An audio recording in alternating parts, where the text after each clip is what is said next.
Hello students, welcome to Bio Whisper with Manas. Today we are going to discuss an important topic of human physiology pertaining to class 11 biology. So today we are going to begin with breathing and exchange of gases. At first let us discuss about the respiratory organs or methods of different animals. In Porifera and Nididia we have diffusion. So here the respiration takes place through diffusion. In Pterophora, we don't have any respiratory organ, so it's absent. In Platyhelminthes and Aschelminthes, diffusion takes place. So Porifera and Nididia, diffusion takes place. Pterophora, it's absent. In Platyhelminthes and Aschelminthes, so the respiration takes place through diffusion. In Annelida, it takes through a cutaneous respiration or moist cuticle. In Arthropoda, we have three ones. The prawn respire through gills, the crab and a scorpion respire through book gills, and the insect respire through trachea. In the mollusca, we have feather-like gills for respiration. In Echinodermata and Hemichordata, it's the pharyngeal gill slits. And fishes, we have gills. The amphibians, reptiles, birds and mammals, they mainly respire through lungs. So, the respiratory organs or methods. Porifera and Nidiria, we have diffusion.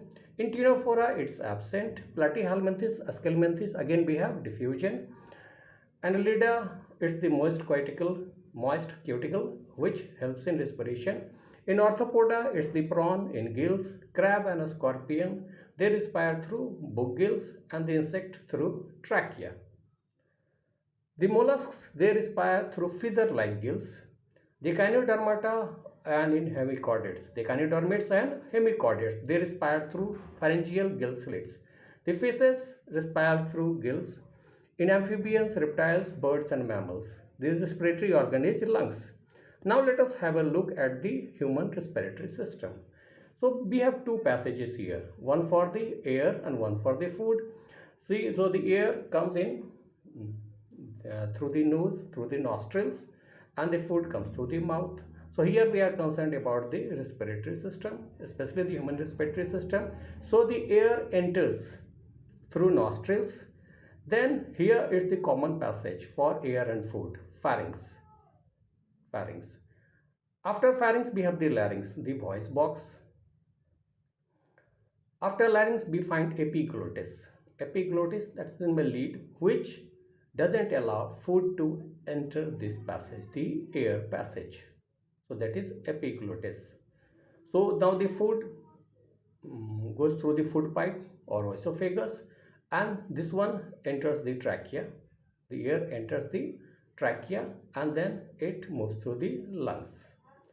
So the nostrils here for the passage of air.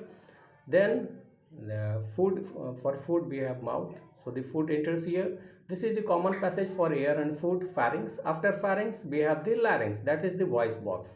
It is the common passage for both air and food. Then we have epiglottis. Epiglottis doesn't allow food to go into this passage of air or trachea.